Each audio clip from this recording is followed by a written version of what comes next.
Hello students, आप सबका स्वागत है करनी डिफेंस एकेडमी के यूट्यूब चैनल पर। जैसा कि आप लोगों को टैगलाइन नजर आ रही है, चलो फौजी बनते हैं करनी डिफेंस एकेडमी के साथ। इस यूट्यूब चैनल पर हम लोग आप लोगों के लिए पूरी तरह से जितनी भी डिफेंस एग्जाम के अंदर जरूरत की चीजें हैं, चाहे से वो आपका फिजिकल हो, चाहे से आपका वो रिटन टेस्ट का मैटर हो, हम पूरी तरह से यहाँ पर आपको फ्री ऑफ कॉस्ट उपलब्ध करा रहे हैं। तो आप लोग ज्यादा से ज्यादा यहाँ पे फायदा ले सकते हैं। ठीक है, जो लोग चैनल पर नए हैं चैनल को सब्सक्राइब कर ले, लाइक शेयर करना ना भूलें। सबसे पहले हम लोग आगे बढ़ रहे हैं। आज की क्लास में हमारा जो वीडियो आज के इस वीडियो में हमारा जो टॉपिक रहेगा वो है आपके सामने घनमूल। घनमूल को इंग्लिश में बोलते हैं क्यूब रूट, जो आपको ध्यान रखना है। ठीक है, आगे बढ़ेंगे। सबसे पहले आज की इस क्लास में हम लोगों को देखना है कि क्यूब रूट में क्या क्या चीजें काम की हैं। जैसा कि आप लोगों ने देख पा रहे होंगे कि फर्स्ट लाइन लिख रखा है घनमूल क्या है, आप लोगों को समझना है क्यूब रूट क्या होता है। दूसरा है शॉर्ट ट्रिक क्या होती है, तो आपको शॉर्ट ट्रिक भी यहाँ पे समझनी होगी। तीसरा हम लोग देखेंगे परीक्षा में कैसे प्रश्न बनते हैं, यानी आपके एग्जाम में क्यूब रूट को लेकर कैसे प्रश्न पूछे जाते हैं, वो भी हम लोग इसी वीडियो में डिस्कस करने वाले हैं। आइए आगे बढ़ेंगे। सबसे पहले आपके सामने जैसा कि नजर आ रहा है कि एक जो है यहाँ पर सबके क्यूब लिखे हुए हैं। क्या लिखे हुए हैं? दोनों साइड क्यूब लिखे हुए हैं। जैसे मैं आपसे पूछूं एक का क्यूब क्या होगा, तो आप लोग बोलेंगे एक। दो का क्यूब क्या है? 8। तीन का क्यूब क्या होगा? 27। चार का क्यूब क्या होगा? 64। पांच का क्यूब क्या होगा? 125। छह का क्यूब क्या होगा? 216। सात का क्यूब क्या होता है? 343। आठ का क्यूब क्या होगा? 512। नौ का क्यूब क्या होता है? 729। और 10 का क्या होगा? 1000। 11 का हो जाएगा 1331। 12 का हो जाएगा 1728। 13 का हो जाएगा 2197। 14 का हो जाएगा 2744। और 15 का हो जाएगा 3375। ठीक है, तो देखो क्यूब का मतलब क्या होता है। जैसे मैंने आपसे पूछा दो का क्यूब क्या है, तो यहाँ पे लिखा हुआ है दो का क्यूब 8 है। तो कैसे हुआ क्यूब? क्यूब का मतलब होता है किसी भी नंबर को 3 बार एक जैसा लिखकर गुना करना। अब जब आप 2 का 2 से गुना करेंगे 4, 4 का 2 से करेंगे तो 8 आ जाएगा। इसका मतलब क्यूब करने का मतलब किसी भी नंबर को एक जैसा 3 बार लिखकर गुना करना होता है। ठीक है, अब जैसे क्यूब को हम लोग समझते हैं पॉइंटों में, यानी दशमलव जो है उसमें कैसे होता है क्यूब। यानी जैसे मैंने कहा एक का क्यूब क्या होगा, तो पॉइंट एक का क्यूब तो एक ही हुआ, लेकिन ये जो पॉइंट होते हैं ये अपनी स्थिति चेंज कर लेंगे। तो जो क्यूब होता है उसके अंदर अपने दशमलव जो है वो 3 स्थान पर कसक जाते हैं। जैसे एक अंक के बाद दशमलव होगा तो फिर वो कितने अंकों के बाद चला जाएगा? 3 अंकों के बाद चला जाएगा। जैसे 2 अंकों के बाद दशमलव होगा तो हम कितने के बाद लगाएंगे? टोटल हम 6 के बाद दशमलव लगाएंगे। कहने का मतलब 3 गुना हो जाता है। ठीक है, आइए अब समझते हैं। जैसे एक का पहले तो आपको पॉइंट एक का क्यूब करना है, तो सबसे पहले तो आप पॉइंट को ही भूल जाओ। सबसे पहले इस संख्या को देखो, संख्या क्या है? एक है। अब एक का क्यूब करेंगे तो कितना आ जाएगा? एक ही आएगा। समझ में आ रहा है? अब पॉइंट है, पॉइंट कितने के बाद लगा हुआ है? एक के बाद लगा हुआ है। तो आप लोगों को यहाँ पे 3 गुनी स्थिति के बाद पॉइंट लगाना है। जैसे एक के बाद है तो कितने के बाद लगेगा? 3 के बाद लगेगा, ध्यान रखना। अब जैसे यहाँ 2 अंकों के बाद पॉइंट लगा हुआ है तो एक का क्यूब तो एक ही हुआ। अब 2 के बाद है तो टोटल पॉइंट कितने के बाद लगेगा? 6 के बाद। अब 6 काउंट कर लो, 2 2 4 2 6, यानी 6 के बाद पॉइंट लग गया। ठीक है, अब जैसे यहाँ 3 के बाद पॉइंट है तो यहाँ पे कितने के बाद लगेगा? 6 के बाद। तो जैसे गिनो 2 2 4 2 6 2 8 और 1 9, यानी 3 के बाद होगा तो स्थिति यहाँ पे 3 गुना होती है, ध्यान रखना। जैसे 1 के बाद है तो 2 के बाद लगेगा, 2 के बाद है तो फिर 6 के बाद लगेगा, 3 के बाद है तो फिर 9 के बाद लगेगा। ठीक है, तो ये चीज आपको ध्यान रखनी है। अब ये जीरो कहां से लाए? तो एक का क्यूब तो एक हो गया, तो ये भी तो गिनती में आएगा एक। ठीक है, तो ये भी गिनती में आएगा। तो 1 2 3 4 5 6 7 8 9, यानी आपने कहा सर टोटल 9 है। अब 9 के बाद पॉइंट लग गया, क्यों? क्योंकि 3 के बाद पॉइंट है तो इसका क्यूब करने पर 9 के बाद पॉइंट लगेगा। ये हम लोगों ने यहाँ पर क्या समझा है? बेसिक तौर पर क्यूब समझा है, क्यूब क्या होता है। ठीक है, देखिए परीक्षा के लिए आप लोगों से पूछा जाए कि कई बच्चे बोलते हैं सर कहां तक का क्यूब याद होना चाहिए, तो आप लोगों को कम से कम 1 से लेके 15 तक के क्यूब याद होने चाहिए, ताकि आपकी कैलकुलेशन पेपर में आसान रहे और आपको कोई दिक्कत ना आए। तो आपके 1 से लेके 15 तक के क्यूब स्क्रीन पर आ रहे हैं, आपको याद रखना है। आगे बढ़ेंगे। सबसे पहले ये देखते हैं क्यूब निकाला कैसे जाता है। अब देखिए आगे, सबसे पहले क्यूब के बाद हम लोग बात करें यहाँ पर क्यूब रूट, यानी घनमूल कैसे निकाला जाता है। जैसे घन होता है तो उसके ऊपर तो हम लोग लगाते हैं। जैसे मान लो मैंने पूछा 2 का घन क्या होगा, घन होगा तो ऊपर 3 लगाएंगे तो आप 8 लिखेंगे। और मैं पूछूंगा 8 का घनमूल क्या होगा, तो ये बाहर एक छोटा सा 3 लगाते हैं, है ना, अंडर रूट करके बाहर 3 का साइन लगाते हैं, तो इसका मतलब होता है घनमूल करना। अब 8 किसका घन होता है, ऐसे उल्टा बताना है कि 8 किसका घन होता है, तो यहाँ 3 लगा हुआ तो आपको घन बताना है। 8 किसका घन होता है, तो आप लोग बोलेंगे 2 का होता है, तो यानी इसका आंसर क्या आ जाएगा? 2 आ जाएगा। इस तरीके से हम घनमूल निकालते हैं। घनमूल का मतलब होता है घन का उल्टा, यानी क्यूब रूट का मतलब हो गया क्यूब का उल्टा। अब जैसे यहाँ पे देखना है, अब 3 लगा हुआ है ना, तो यहाँ सबसे इंपॉर्टेंट तो क्या है? पहले तो इसका पॉइंट ही भूल जाओ कि पॉइंट कुछ है। सबसे पहले ये देखो कि 8 किसका क्यूब होता है, तो आप बोलेंगे 8 होता है सर 2 का। अब यहाँ पर याद रखना क्यूब रूट होता है ना, इसमें आपको 3 3 के पेयर बनाने होते हैं। अब यहाँ पर 3-3 के कितने पेयर बनवाए, जितने पेयर बनेंगे उतने यहाँ पे पॉइंट लगेंगे। अब आपने देखा सर 3-3 जो डिजिट है, 3 डिजिट का केवल एक ही पेयर बन पाया, तो हम लोग क्या करेंगे, इस 2 को लिखने के बाद एक पॉइंट लगा देंगे जस्ट पास में। क्या बात को समझ पा रहे हैं? और यही इस प्रश्न का क्या आ जाएगा, आंसर आ जाएगा। समझ में आ रही है? 0.2 इसका आंसर होगा। ठीक है, जैसे इसको समझते हैं। अब सबसे पहले क्यूब रूट निकालो 8 का, पहले नंबर पे टारगेट करो। 8 का क्यूब, 8 किसका क्यूब होता है, तो आप बोलेंगे सर 2 का होता है। यहाँ तक खत्म। अब पेयर गिनो कितने बन रहे हैं, 3-3 के जोड़े गिनेंगे। क्यूब रूट में कितने का जोड़ा बनता है, 3-3 का, है ना। तो 3 ये हो गए, 3 ये हो गए, टोटल कितने हो गए, 6। यानी इसका मतलब जोड़े कितने बन पाए, 2। जितने जोड़े बनेंगे हम उतने के बाद पॉइंट लगाएंगे। अब 2 है, अब 2 को अब 2 अंक बनाने पड़ेंगे, क्योंकि मैंने क्या कहा, जितने पेयर बनेंगे उतने ही पॉइंट लगाने पड़ेंगे। अब यहाँ पर आपने देखा केवल सर 2 ही जोड़े बन पाए, तो 2 के बाद पॉइंट लगेगा। अब 2 तो ये हो गया, इसके 2 डिजिट बनाने के लिए एक 0 आगे लगाना है, पीछे नहीं लगाना, ध्यान रखना। अब ये 2 डिजिट हो गए ना, अब यहाँ पॉइंट लगा दो, ये इसका उत्तर हो गया। इस पॉइंट को अकेला नहीं छोड़ना है, इसके लिए चाहे तो एक 0 लगा सकते हैं, यानी 0.02 इसका आंसर है। अब इसी चीज को यहाँ पे अप्लाई करेंगे, ध्यान से समझना।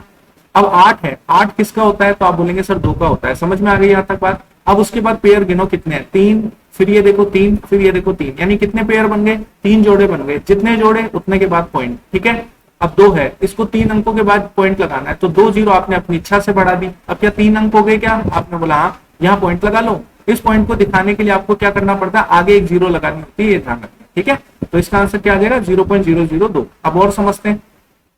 अब जैसे यहाँ पर आ गए, इसका भी क्यूब रूट निकालना है। पहले तो नंबर पे टारगेट करना है। 27 किसका क्यूब होता है ये बताओ, तो आपने बोला सर 27 3 का क्यूब होता है। अब पेयर कितना बन गया, तो आप लोग बोले पेयर केवल एक ही बना। अब जितने पेयर बनेंगे उतने आपको पॉइंट लगाने।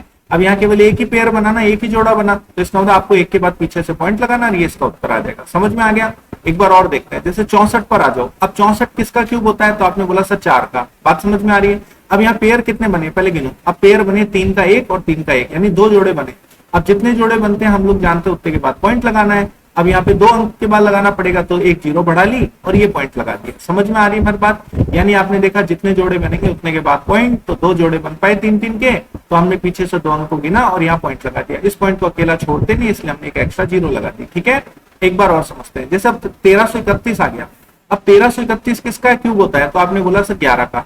अब 11 का क्यूब हो गया, लेकिन पेयर तो हमको पीछे से गिनना है, इस पॉइंट के बाद तो गिनना ही नहीं है। पीछे से कितना पेयर बन पाया, खाली 1 बन पाया, तो आपको पीछे से भी यहाँ पे 1 के बाद पॉइंट लगाना है, यानी 1.1 इसका उत्तर आ जाएगा। समझ में आ गई बात? बिल्कुल क्लियर है। आगे बढ़ते हैं, अब देखते हैं पेपर में कैसे क्वेश्चन आते हैं, ऐसे जिनमें हमको ट्रिक लगानी पड़ेगी, ट्रिक के साथ सीखेंगे। आइए अब देखिए, जैसा कि 3 क्वेश्चन आपके सामने बहुत इंपॉर्टेंट नजर आ रहे हैं। देखिए, कभी भी क्यूब रूट को निकालने का सबसे बेस्ट तरीका क्या है, आपको केवल 1 से लेकर 9 तक के क्यूब याद होने चाहिए, कम से कम आपको 1 से 9 तक के क्यूब याद है, लगभग आप पेपर का हर एक क्वेश्चन ठीक कर लेंगे। सबसे पहले क्या करना है, यहाँ पर क्यूब रूट निकालने के लिए सबसे पहले पीछे से 3-3 का जोड़ा बनाते हैं। अब मान लो यहाँ 3-3 का एक जोड़ा बना, आगे तो 2 ही डिजिट रह गए, तो उसको मत बनाओ जोड़ा, 3-3 का जोड़ा बनाना है सबसे पहले। तो हमने 3-3 का जोड़ा बना लिया, एक ही बन पाया। ठीक है, सबसे पहले क्या करना है, हम पीछे से एक अंक को उठाते हैं। ये अंक कौन दिख रहा है आपको, 4 दिख रहा है। कौन दिख रहा है, 4। अब ये देखना है कि ये 4 जो है वह किसके क्यूब में लास्ट में आता है। ये जो 4 है वो किसके क्यूब में लास्ट में आ रहा है, साफ साफ नजर आ रहा है कि सर 4 जो है वो 64 दिख रहा है, ये 64, यानी यहाँ पे भी 4 है और यहाँ पे भी 4 है। ये जो 4 है वो 4 के क्यूब में आता है। समझ में आ रही बात? लास्ट का डिजिट चेक करना है किसके लास्ट में आता है क्यूब करने पर। तो ये 4 किसके क्यूब करने पर आएगा, तो आपने बोला 4 के पे आता है, क्योंकि 4 का क्यूब 64 होता है।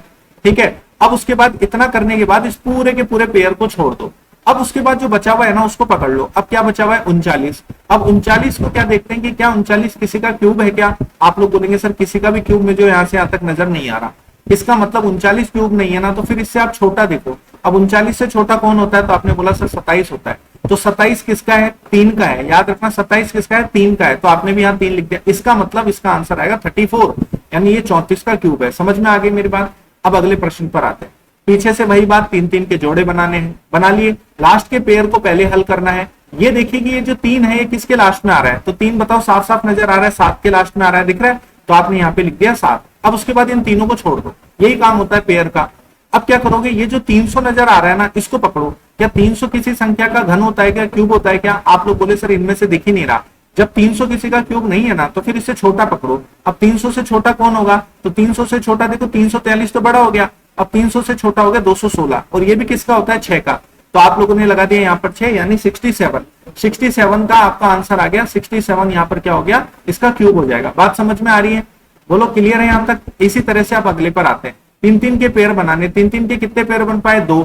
अब ये देखो 9 किसके लास्ट में आ रहा है, तो आप लोगों ने देखा सर 9 आ रहा है, 9 के ही लास्ट में आ रहा है, तो हम लोगों ने लिख दिया 9। बात समझ में आ गई? इसके बाद इस पेयर को छोड़ दो। अब 493 को पकड़ना है। 493 का किसी का क्यूब होता है क्या? आप लोग बोलेंगे नहीं। अब 493 से छोटा क्या होता है? 343 ही होता है, यानी हमको लगाना है 7, यानी 79 का ये क्यूब होगा। ये इसका आंसर है। क्यूब रूट निकालना आ गया है सबको?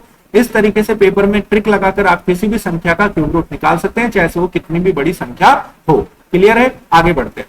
देखिए तीनों क्वेश्चन पेपर में अभी रिसेंटली पूछे गए थे। ये पेपर में प्रश्न पूछे जाते हैं तो कैसे इनका आंसर निकाला जाता है, ये बात आपको समझनी। देखो सबसे पहले इस क्वेश्चन को ले रहे हैं, क्वेश्चन नंबर 1 को। यहाँ पर क्यूब रूट ऑफ 729 पूछा है और नीचे लिखा हुआ है क्यूब रूट ऑफ 0.27। ये सॉरी गलत लिखा हुआ है, इसको 0.027 लगाना है। ठीक है, अब देखिए यहाँ पर आपको समझना है 729 किसका क्यूब होता है। तो आपने बोला सर 729 किसका होता है, आप लोगों ने पढ़ा होगा। देखो इसमें पीछे जाके आते हैं, 729 किसका क्यूब है बताओ। तो आपने देखा 729 9 का क्यूब है, तो इसका मतलब हो गया हम ऊपर तो क्या लिख देंगे, इसकी जगह लिख देंगे 9, और नीचे बताओ 27 है, तो 27 किसका क्यूब होता है? 3 का। और आप लोगों ने देखा कि यहाँ पेयर गिनेंगे तो कितना बन पाए? 1, और एक पेयर बनता है 3 3 का गिनते हैं हम लोग, और एक पेयर है तो 1 पॉइंट लगाना पड़ेगा। बोलो लगाना पड़ेगा नहीं लगाना पड़ेगा? लगाना पड़ेगा। अब मेरी बात सुनो, 9 तो लिख ही दिया, 3 नीचे आ गया। अब ये 1 पॉइंट हटेगा ना, तो 1 पॉइंट हटता है तो ऊपर एक 0 जाती है, सबको पता है। अब 3 का भाग 90 में लगाएंगे, कितनी बार जाएगा? 30। ये इसका उत्तर आ गया। कर लोगे? अब देखिए आगे, अब इस क्वेश्चन में आते हैं। तो 125 को पहले क्या करना होता है? 5 से गुना होता है। जैसे हम लिखते हैं ना 2 सही 1/2, तो आप लोग क्या करते हो? पहले 2 का 2 से गुना, फिर इसको जोड़ते हो। ऐसे यहाँ पे करना है। 125 का पहले 5 से गुना करोगे तो कितना बन जाएगा? अब आपने इसका इससे इंटू करा तो 625 आ जाएगा। बात समझ में आ रही है? बोलो भाई, 125 को 5 से इंटू करेंगे तो कितना आएगा? 625। अब उसमें किसको जोड़ना है? फिर 104 को जोड़ना है। तो 5 और 4 9, 2 का 2 6, और एक क्या आ गया? 729। अभी हमने देखा था 729 किसका क्यूब होता है, क्योंकि यहाँ तो 3 लगा हुआ है ना, तो आपको क्यूब रूट निकालना है। अब ये बताओ 729 बन जाएगा, यानी 729 और बाहर ऐसे कैसा 3। अब 729 हमने अभी थोड़ी देर पहले पढ़ा है। 729 किसका क्यूब होता है? तो आप लोगों ने बोला 9 का, यानी इस क्वेश्चन का आंसर क्या आ जाएगा? 9 आ जाएगा। अब इस वाले क्वेश्चन पर भी आ जाओ। देखो कितने फटाफट पेपर में क्वेश्चन कर सकता है इंसान, है ना। देखिए अब आपने लिखा x की पावर 4। क्या लिखा आपने? इस क्वेश्चन में लिखा हुआ है x की पावर 4 और भाग लगा हुआ है x का। अब मान लो इसके ऊपर कुछ भी नहीं है, तो आपने मान लिया 1। अब आपने पढ़ा होगा कि आधार समान होता है और गुणा का चिन्ह बीच में होता है तो घातें जुड़ती है, पावर ऐड होती है। और अगर बीच में माइनस का चिन्ह है तो पावर क्या हो, बीच में अगर भाग का चिन्ह है तो पावर क्या हो जाती है? माइनस हो जाती है। अब बीच में भाग का चिन्ह है, डिवाइड का चिन्ह है, तो पावर क्या कर दोगे आप? दोनों को माइनस कर दोगे। अब x की पावर 4 से x की पावर 1 को माइनस करेंगे तो क्या बचेगा? x की पावर 3 बचेगा, और माइनस का 2 का माइनस का 2 और 62 का 62। अब ये माइनस का 2 इधर जाके प्लस का हो जाएगा ना, तो आप लोग लिखेंगे x की पावर 3 बराबर क्या हो जाएगा? 64। बात समझ में आ गई? अब x की पावर 3 बराबर 64 है, तो x की पावर 3 के जैसे रूप में 64 को भी लिखो। 64 किस संख्या की पावर 3 होता है? तो आपने बोला 4 की पावर 3 होता है। बोलो लिख सकते हैं ना। तो देखो पावर अगर सेम है ना, तो इसका मतलब आधार भी सेम होगा। आधार कौन है? 4, यानी इस क्वेश्चन में x का मान कितना है? 4। कर लेंगे ऐसा। ये पेपर में प्रश्न थे, उम्मीद है आप लोग आगे कर पाएंगे पेपर में। आइए, ठीक है। तो इस वीडियो में हमारे पास इतना ही। मुझे उम्मीद है आप लोग क्यूब रूट को समझ पाए होंगे। जो लोग चैनल पे नए हैं, चैनल को सब्सक्राइब कर लें, लाइक शेयर करना ना भूलें, और कमेंट करके बताएं ये वीडियो कैसा लगा, और अगला वीडियो आप किस टॉपिक पर पढ़ना चाहते हैं वो भी जरूर करके कमेंट करके बताएं। ठीक है, थैंक यू सो मच।